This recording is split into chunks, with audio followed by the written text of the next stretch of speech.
Welcome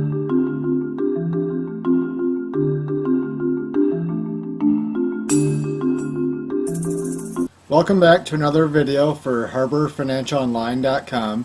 Today I'm going to be talking about the federal inheritance and estate taxes, and I'm going to explain to you guys if you are required to pay tax if you had an inheritance, and what kind of estate taxes are required by the IRS and state income tax laws. So I'm going to try to simplify this in a way that's a little more understandable for you guys. So let's get going on the video here.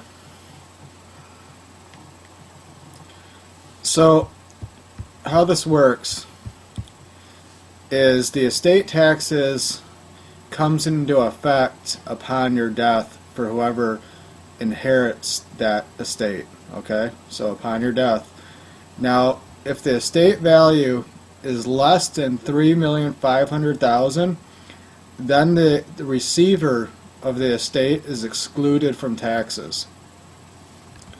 They are only required, so just make sure you understand this, they are only required to report and pay taxes if the estate has a value above $3,500,000. So that's important to remember, because that's going to exclude most of you out there from having to pay tax, and a lot of people are fearful of this and think that whatever they inherit they're going to have to pay tax, but that's obviously a pretty large amount, so there's going to be very few percentage of people that are going to be above that amount. There are certain items I'm going to go through here, they're going to be added towards the value of that estate that you may not have thought were going to be part of the estate. So number one, any life insurance payouts that can be attributed to the estate and will be taxable if you go above the amount. Most annuities payable to the estate will also be taxable to the receiver. This is all if we go above the $3,500,000. So everything that I say is assuming you go above that amount. Any property transferred to the estate within a 3-year period prior to the death can be applied to the total value and become taxable. This is a very important part I want you to think about. You can deduct a lot of items like funeral expenses and debts owed. Some of the debts that I'm talking about are credit card debts, mortgages, and any taxes owed.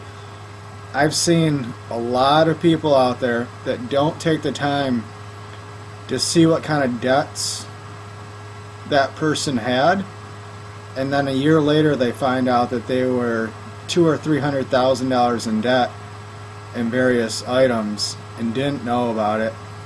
And if they would have applied those debts to the estate, they would have had to pay no tax. So it's a really, really important. I'm trying to emphasize this as much as possible, because spend the time to find all the debts. Pull the credit report if you have to. If you can find a way to get the full credit report, check that out. That should show most of the debts that are outstanding. Go through the financial records of that person. Spend the time to figure out what those are, because that could take you below the $3,500,000 and not have to pay tax. Because if you don't, you end up paying tax, and then you end up having to pay still all those debts. So it's very important. The estate tax is reported on IRS Form 706. Okay? I'm going to take you to this form real quick, and we're going to go through it. The Form 706. Now, if you do the return directly online, it's going to bring up Form 706, which you can do through our site and fill it out for you. But I want to go through the form with you guys so you get an understanding of what kind of items you need to gather to be able to complete the form.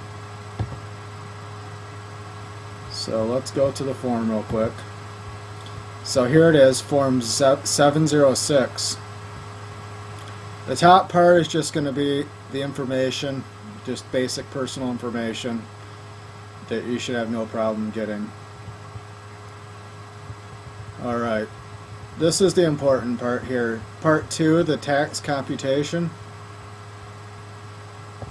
This is going to be the gross estate less the exclusion amounts.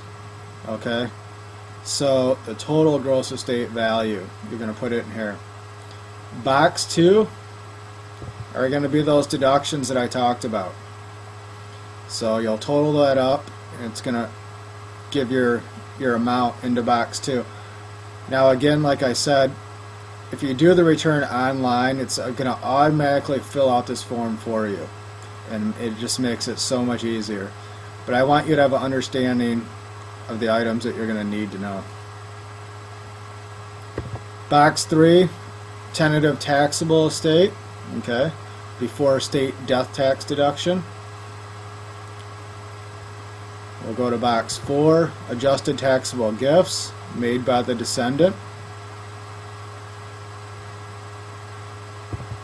You can see this is a pretty technical form, but a lot of people end up going to a tax attorney to have this done, but you really don't need to, because when you do it online electronically, it makes it so much easier. Okay, and we have some other, I'm not going to go through all these boxes because I think it's going to confuse you just more.